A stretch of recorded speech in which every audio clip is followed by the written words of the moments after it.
자, 안녕하세요. 오늘 한국사 수업 시작하도록 하겠습니다. 지난 시간에 우리가 고려 후기 사회의 변화에 대해서 배웠는데, 아마 위화도 회군 위에, 그 아래에 내용이 좀, 생략이 되어 있어요. 그래가지고, 오늘 나눠준 프린트 부분 보시면서 조금 더 보도록 할게요. 자, 우리가 지난 시간에, 천령 이북의 땅을 다시 내놔라 라고 하면서 이제 명의 요구를 해서 그 요구를 이제 들어주지 말고 우리가 요동을 정벌하자라고 하는 그런 우왕과 채영의 명령에 따라서 이제 이성계가 위화도까지 출병을 했는데 결국 거기서 요동 정벌은 안 된다. 라고 하면서 회군을 하게 되죠. 그때 이제 이성계가 주장을 했었던 것이 바로 이 사불가론입니다. 그래서 보시면 먼저 첫 번째가 작은 나라로서 큰 나라를 거역하는 일. 작은 나라가 고려고 큰 나라가 명이겠죠. 중국. 그래서 거역하는 것은 안 된다. 그리고 여름철에 군사를 일으키면 여름철이 농번기죠. 그래서 사실상 농사를 지어야 하는데 이런 것들은 좀 국가 전체적인 부분에서도 문제가 될 수 있다. 그리고 또 우리가 홍건적과 함께 외구들이 침입을 해서 많이 나라가 혼란스러웠다라고 했는데 요동을 공격하게 되면 또 이제 이 남쪽이 국방에 공백이 생기기 때문에 그런 것도 조금 위험하고, 그리고 이제 여름은 장마철이니까 역병이나 활이 악교가 이제 풀어지면은 그 활이 제대로 그 기능을 하지 못한다. 뭐 이런 것들로 요동 정벌은 안 된다라고 얘기를 했고 결국 위화도 회군을 하게 되었죠. 자, 그 다음에 권문세족을 축출을 한 다음에 이 온건파와 급진파로 신진사대부가 분열을 하게 됩니다. 이 둘의 차이는요. 일단은 고려 왕조에 대해서 어떻게 할 것이냐의 차이점이라고 보시면 돼요. 그래서 온건파 같은 경우는 왕조를 유지하면서 우리가 점진적으로 개혁을 하자라고 얘기를 했었고요. 급진파 같은 경우는 새로운 왕조를 건설할 것을 이제 주장을 하는데, 새로운 왕조라고 하는 것이 사실상 혁명을 일으키자라고 얘기를 하는 것이기 때문에 혁명파라고도 하고요. 대표적인 인물로는 정도전이 있습니다. 자, 그 다음에 토지제도를 이제 개혁을 하는데요. 그 토지제도를 우리가 과전법이다라고 얘기를 합니다. 쓰세요. 자, 그래서 급진파 사대부가 함께 주도를 했고요. 목적은 경제 기반, 이 측근 세력들, 의 경제 기반을 마련을 해주기 위해서다라고 보시면 되겠는데, 자, 우리가 그 다음에 이제 우리가 고려 사회 하면서 그 아래에 고려의 토지 제도를 선생님이 간단하게 넣어 두기는 했어요. 그 부분을 좀 먼저 그 부분에 대해서 조금 설명을 하자면 이 밑에다가 설명을 할게요. 고려의 토지제도. 고려의 토지제도라고 하는데 이건 이제 토지제도라기보다는 관료들에게 녹봉을 어떻게 주었는지 그런 이제 경제적인 부분과 좀 관련이 있는 거예요. 이 토지는 진짜 소유권을 얘기하는 게 아니고 관리의 녹봉이나 아니면은 수조권을 가지고서 세금을 거둘 수 있는 그런 토지를 이제 어떻게 주었느냐인데요. 이 고려의 토지제도 우리가 뭐라고 하냐면 전식과 제도라고 합니다. 그래서 전식과 제도는 전지는 곡물을 재배를 하는 그러한 뭐 쌀이나 보리나 이런 것들을 재배를 하는 그런 땅을 이제 전지라고 하고요. 시지는 땔감 알죠? 땔나무. 땔감을 받을 수 있는 그런 이제 산, 이런 것을 이제 시지라고 얘기를 하는데, 전지와 시지를 누구에게 줬다? 관리에게 줬다. 이걸 전식과라고 하고요. 이 전식과 제도는 크게 세 가지로 나눠서 우리가 볼 수가 있어요. 먼저 첫 번째는 제일 먼저 했다라고 해서 이게 다 전식과인데요. 제일 먼저 해서 얘네가 시정. 시는 시작할 때 시자예요. 그 다음 개정. 한번 바꿨다. 그쵸? 그 다음이 경정. 변경하다 할 때 경자라고 생각하시면 돼요. 그래서 이렇게 3번 바꾸는데 이게 조금씩 그 내용은 달라지지만 공통적인 내용은 뭐냐면 관리들에게 어떤 녹봉 같은 느낌으로다가 그 수조권을 좀 이렇게 할 수 있는 땅을 분급해줬다라는 건데요. 이게 잘 운영이 되다가 결국은 붕괴가 돼서 잘 운영이 안 돼요. 왜 잘 운영이 안 되냐? 이 땅 자체는요, 국가가 세금을 거둘 수 있는 땅에 대신 그 땅에 대한 수조를 관리들에게 하라고 준 거야. 그러니까 즉 우리가 세금을 잘 거둘 수 있는 환경이 되어야지만 전시과가 운영이 가능해요. 근데 이게 왜 붕괴가 되냐? 먼저 첫 번째, 우리가 무신 정변이 일어나게 되면서 무신 정권들이 수탈을 되게 많이 했다고 했잖아. 그래서 이때서부터 불법적인 토지를 강탈하는 이러한 일들이 일어나게 되고요. 당연히 이렇게 권력을 가진 사람들이 불법적으로 토지를 가져가면은 얘네들이 불법적으로 또 세금을 안 내요. 그래서 얘네들이 불법 면세 지로서의 그런 모습을 보이게 되고요. 그리고 두 번째로 무신정변 이후에 무슨 일이 일어났어? 몽골의 침입이 일어났죠.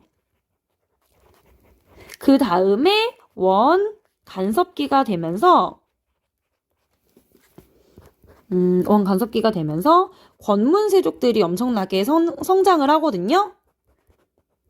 근데 이들의 특징은 뭐냐면 대농장, 엄청나게 큰 이 토지를 가지고 있었는데 이들도 당연히 불법으로 면세 혜택을 그러니까 그냥 안 내는 거야. 이들이 다 고위관직이니까. 이렇게 하다 보니까 전시과가 되겠어요? 토지를 안 내는 그러니까 세금을 안 내는 토지가 너무 많아지는 거야.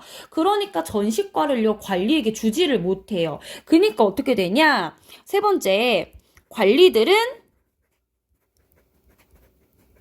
관리나 국가의 재정이 거의 파탄이 나는, 그러니까 관리들도 경제적인 기반이 없고 국가도 재정이 너무 힘들고, 그래서 사실 이것을 좀 어떻게든 해보려고 국민한테 전민 변정 도감으로 개혁을 시도를 했던 거예요. 근데 실패를 했죠. 그러다가 결국에는 이성계가 권력을 잡았을 때 과전법을 시행을 하게 됩니다. 그래서 과전법을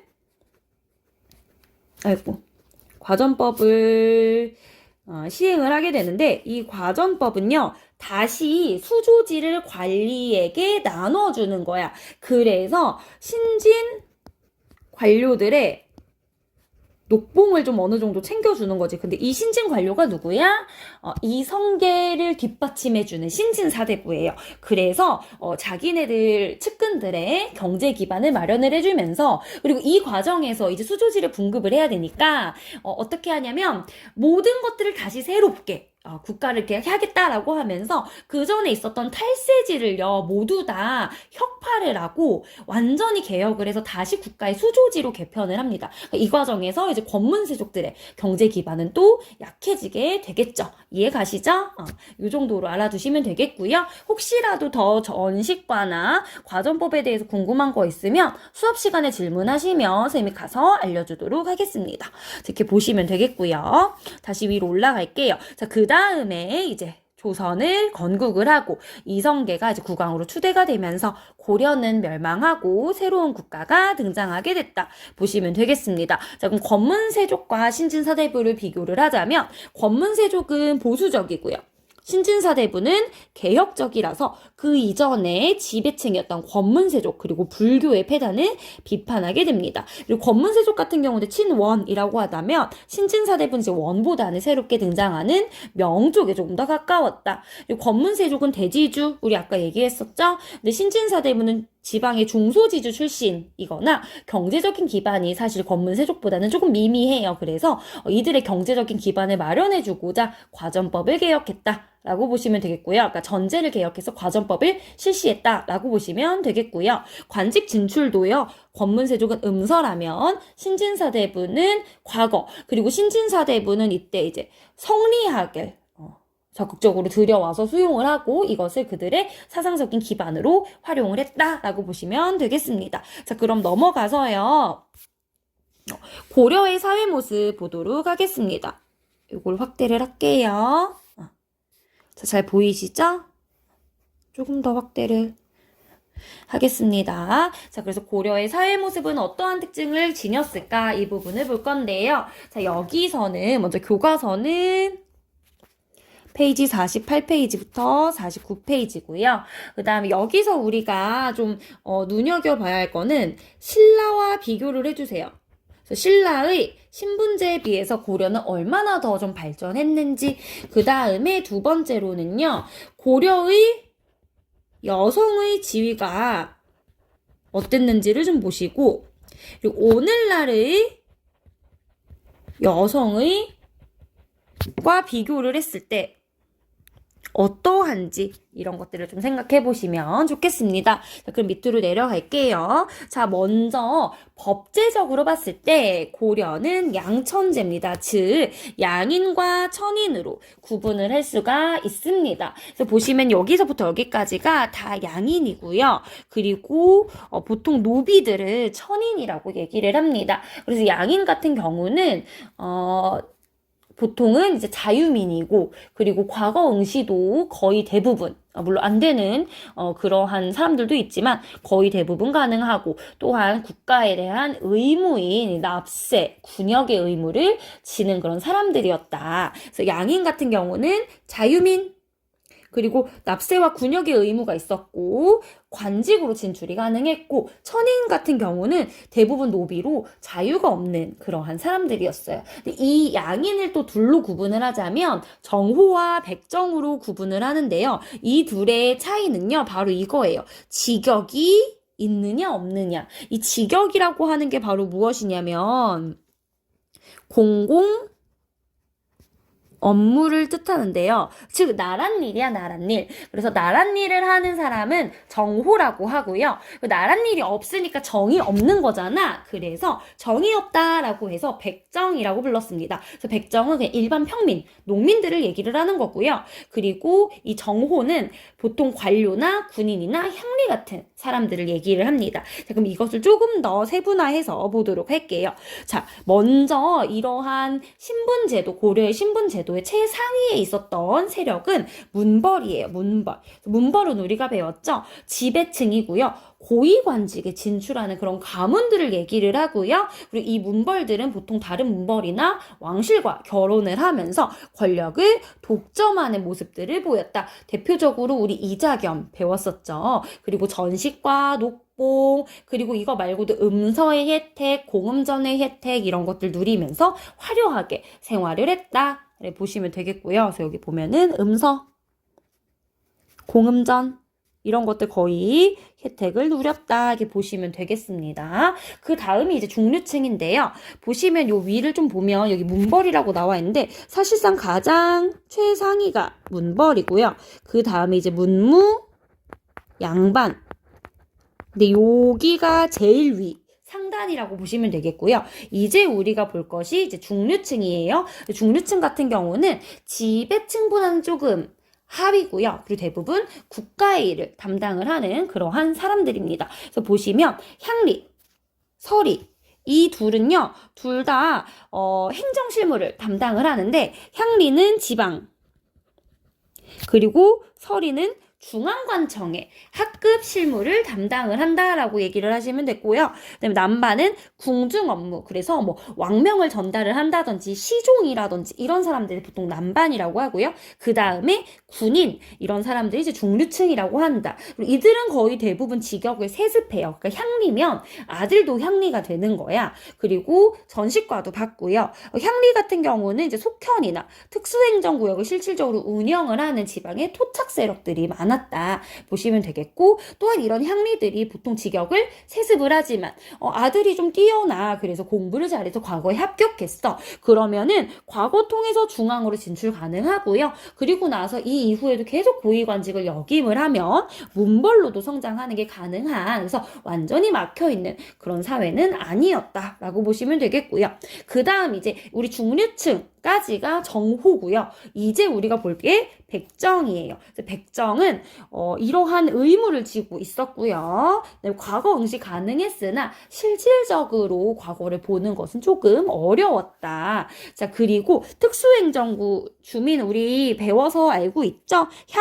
부곡, 소. 근데 향이랑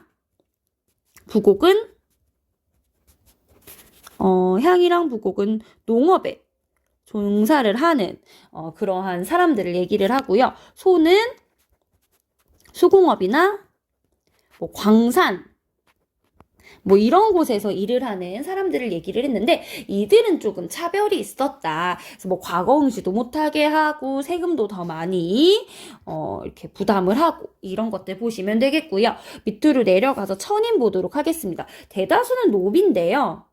그리고 일천즉천. 일천즉천은 뭐냐면 부모 중에 한 명만 노비여도 바로 자식이 노비가 되는 그러한 신분제도를 일천즉천이라고 합니다. 그리고 노비는요, 소유주가 누구냐에 따라서 개인이 소유하면 사노비, 국가가 소유하면 공노비라고 하고요. 또 이런 노비는 다 둘로 나뉘어요. 어떻게 나누냐? 어디에서 생활하면서 일을 하냐? 주인 집에서 생활하면 솔거노비, 혹은 관청에서 일을 하면 공영노비, 공영노비라고도 하고요. 입영노비라고도 합니다. 그리고 옆에 보시면 따로 살면 외거노비라고 하는데요. 이들은 보통 신공을 납부를 해요. 신공은 뭐냐? 몸값이라고 보시면 돼요. 몸값. 그래서 매년 자신의 몸값으로 돈을 얼마씩 내는 거예요. 그래서 외거노비 같은 경우는 자기 몸값을 다 내면요, 양인이 될 수도 있습니다.